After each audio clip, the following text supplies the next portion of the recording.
this project. Let's see. Let's get it started. See, as you can see, Tevion is a man of the people and for the people. Now, and today we'll be talking about music and the impact music has on our youth. So, can you tell us a little bit about not necessarily your background in music, but just how you experienced it? I experience music. I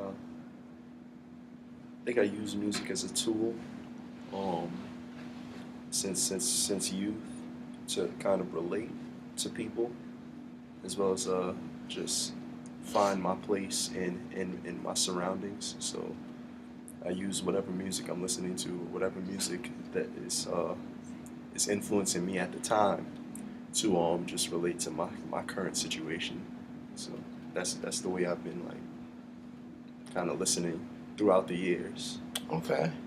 And what kind of music do you usually listen Uh, various genres, from hip hop, alternative, rock, some, a little bit of jazz, to? a little bit of pop, a little bit of everything. Okay. So do you have like a certain playlist for certain situations, or do you just like freestyle it all the time, or Oh no, I definitely have playlists. I definitely have playlists for different situations, because music has the ability to bring out to bring out different emotions in you. So let's say, for example, you're going to do some sort of physical activity. You wanna get the music that best brings out that person in you. For me, that's hip hop. Something with a really good, like a hard beating, like beat, rhythm, and yeah, some good lyricism. okay? For my If I'm going to sleep, I'm probably listening to like John Mayer or something. I don't know. Okay. So when were you first introduced to hip hop? First introduced to hip hop. Okay. I think I was like 9, and I heard Nelly. I heard Nelly, Nelly. you remember the name of the song? Ride with me. If you wanna go and take a ride with me, even in the fold. Oh, I do. I feel. Yeah, that's probably. Hey, must be the money. Okay. That was the first hip hop song that I heard. And then he became my favorite rapper for about 3 4 years, and then he got whacked, so I moved on. So yesterday I was actually reading an article about the fickleness of rap fans. It was titled "15 Rappers That Rap Fans No Longer Care About." Uh, Nelly was not one of them. But I guess the point of my question is like, I'm surprised. would you would you say how rapidly would you say the genre evolves? Rap rap music, rap genre, I think evolved pretty quickly. If you look at from, let's say, around 1991 to present, um, or just since its inception, since it became solidified as an actual genre. You had like the Two Live Crew. You had Ice T, with the first album ever to have um, a parental advisory like label on it, and then you had NWA following him up. So you had like the West Coast. The West Coast was coming like really like rugged from the streets type rap, and then the East Coast you had they were basically talking about what was going on in their neighborhoods the same way. But then you start getting a little bit more poppy as you go along. After probably like '94 with the Nas and Illmatic era. Um, you got Nas, Illmatic, Reasonable Down, '96, '97, and then Bad Boy Records takes off, and you have like um, More Money, More Problems, which is like it's almost a pop kind of feel to it, and then more and more you start to see the genre just transform over the years until now you it's almost like subsets of hip hop music. So you got people who would say conscious. There's like a conscious level of rap, and then you got people who would say that there's like a there's the gangster rap, there's conscious rap, and then there's like another category. So that somehow Macklemore fits into. So, so Okay. yeah, that's, Now, I guess the issue that I'd like to get into is rap slash hip hop music in our youth. In in what ways does that kind of music influence youth? I mean, again, rap music is something that was birthed from hip hop culture. So you got like beatboxing, graffiti, breakdancing, DJing, all of those things. That's a part of hip hop culture, and that's been influencing youth forever. That's basically how the whole movement started. Um, so when you talk about its influence on the youth, it's always had a resounding influence on the youth. And now you just start to see that the more hip hop or the more rap music reflects what's going on in these communities, or the more we question whether or not it's an accurate reflection or accurate depiction of what's going on, or whether or not these rappers are like genuine in what they're saying that they're living. You see that question is it really doesn't matter because once they put the music out, you got people following it. So you got kids following it. Okay. So it doesn't matter if Chief Keef really be shooting at the cops. He say he's shooting at the cops. People, the kids that look up to him as a pop figure, as a hip hop like figure, glorify him, and they'll follow that. Okay. Now, do you believe that these artists have a responsibility to the people or the youth, more specifically, to kind of not necessarily censor that material, but to make it known that like this is not what I'm telling people to do? I don't think they have a responsibility to censor it because they as artists they have a creative license to produce whatever music they see like they feel. Um, that's their right as artists. Okay. But at the same time, I think that they should have more of a responsibility to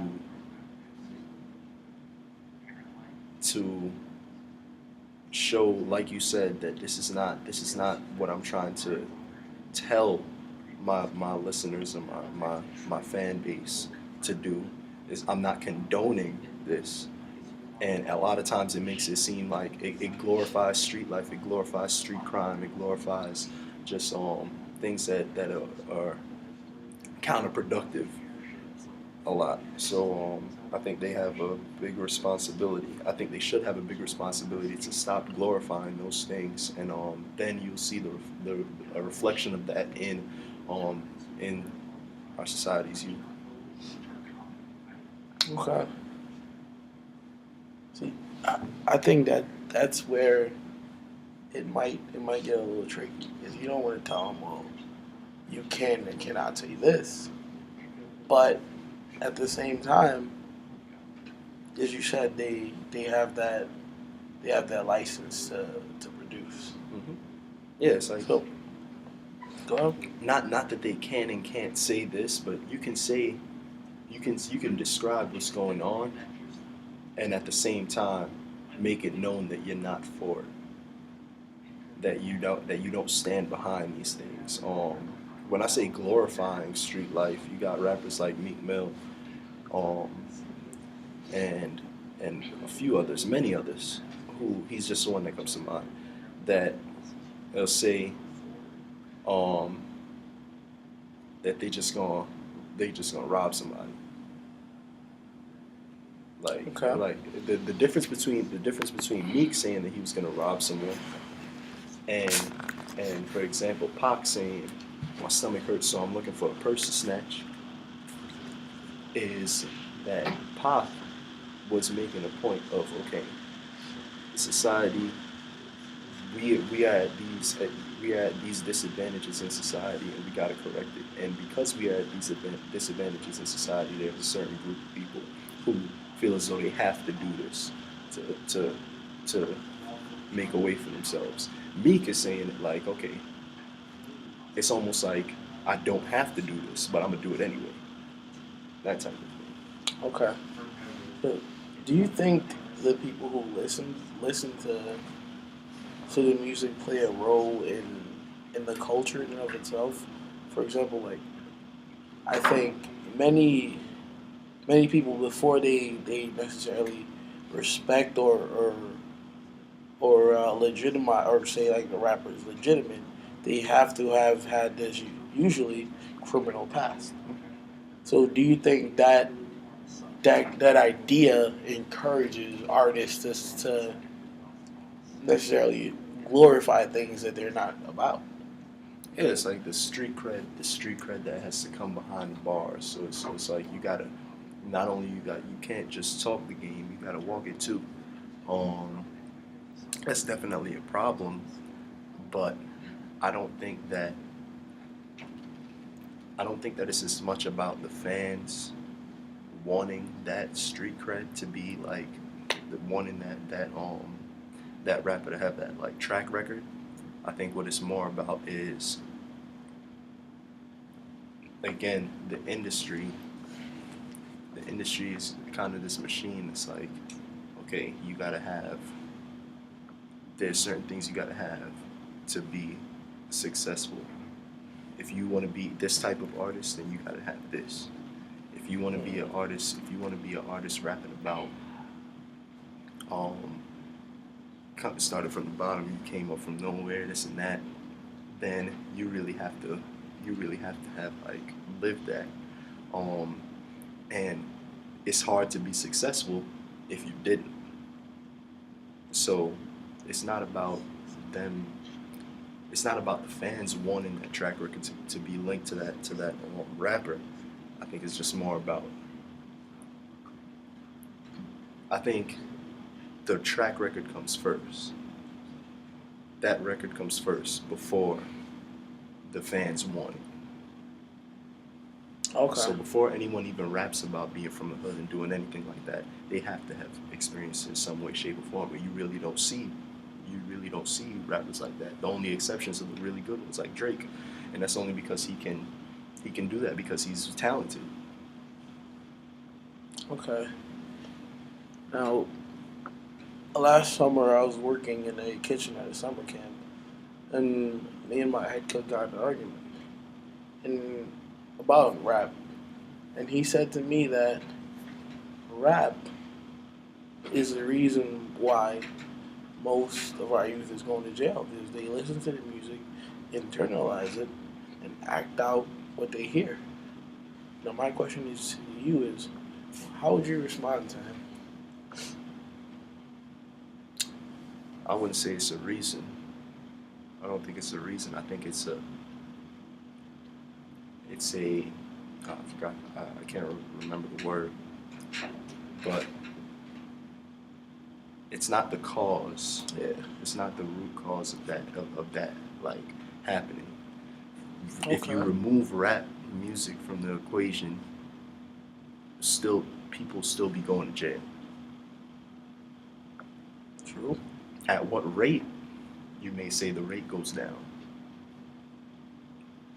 That's a totally different question. So I would say like it's not, yeah, it's really not about, I don't think it's the cause. I don't think it's the reason why all youth go to jail. There's a plethora of causes. It's like you talk about, as I was talking about earlier, living situations, just how the the environment that people are brought up into, uh, household, um, education, all of those things play a role in determining the choices that people make.